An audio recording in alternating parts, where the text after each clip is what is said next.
Hey everyone, I'm Richard, this is Tassie Farm. The big job for today, and it's a job that we've had on our list for a little while, is to bring a water supply down to our lower paddocks. So where we are right now, we're up in our higher paddocks, so it's basically where all the view is around the house and everything.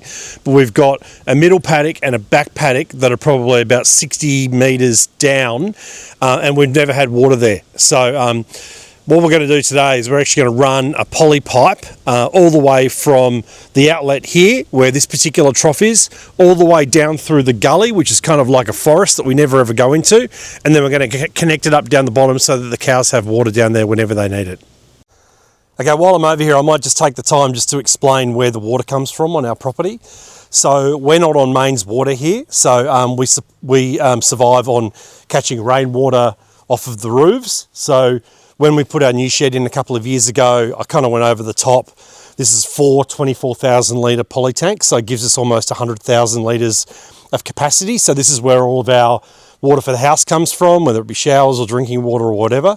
We've also got a smaller 10,000 litre tank actually connected to the side of the house, and we're actually using that to service the trough in the dam paddock and also the new trough that we're about to put in. So the two troughs that we have up here on this paddock here and also the one on the ridgeline actually come directly off our drinking water. So really the cows couldn't get better water if they tried, really. So it makes it important that I make sure all of the connections and everything are really solid, because obviously if something goes wrong and we have a leak somewhere, we'll drain all of our house water, which obviously we don't want.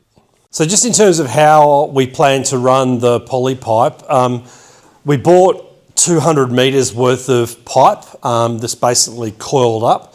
And for any of you who have ever used anything that's coiled up before, particularly when it's really long lengths, like it could be fencing wire, it could be poly pipe, it can become an absolute nightmare once you sort of start unspooling it and it goes all over the place. So one of the ideas I've had is to actually use the spool that I use for fencing wire, put the poly pipe on the little rotisserie thing, and then as we pull the pipe, it'll actually just unroll and it'll keep it all nice and orderly. So you can have a look at a shot of that now.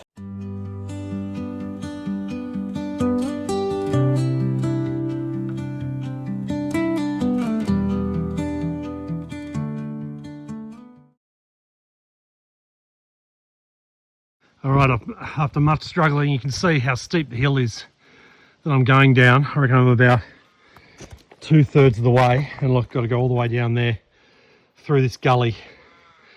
And I can tell you, it's been a battle. As I said, I knew this job was going to be a difficult one, but I think I underestimated it. Firstly, it's the terrain, but just keeping the poly pipe doing what you want it to do, unspooling it in such a long length of 200 metres. But anyway, I'm hoping I've got about another 30 or 40 metres to go before I'm out in the open. Okay, pipe update. Been able to run down the middle of the gully, which is where I always wanted it to go. Just trying to make sure that it goes underneath all of the obstacles. And then this kind of creek bed runs all the way down. We've only got about 50 more metres to where we want the trough. So we're nearly there, but as you can see, it's pretty rough terrain to try and run a pipe through. So it'd be good to get it done.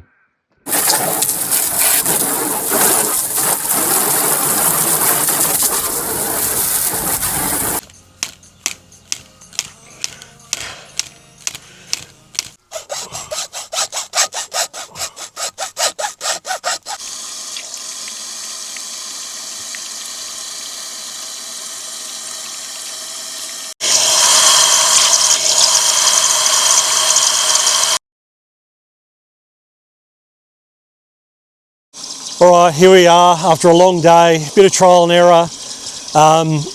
What we were trying to do was to have the poly pipe come all the way down the hill with no joints, but unfortunately during the process of going through all the rough land and around trees and down the creek bed and everything else, I kinked it in a couple of places. So what I had to do was splice it, put a joiner in, and then basically bring it all down. But the good news is we've now got water in the middle paddock, which is going to make a huge difference to the way we actually manage the stock. So as I say, a lot of trial and error, lots of mistakes, but it feels like we've really achieved something pretty momentous. So hopefully you enjoyed it, and we'll see you on the next one.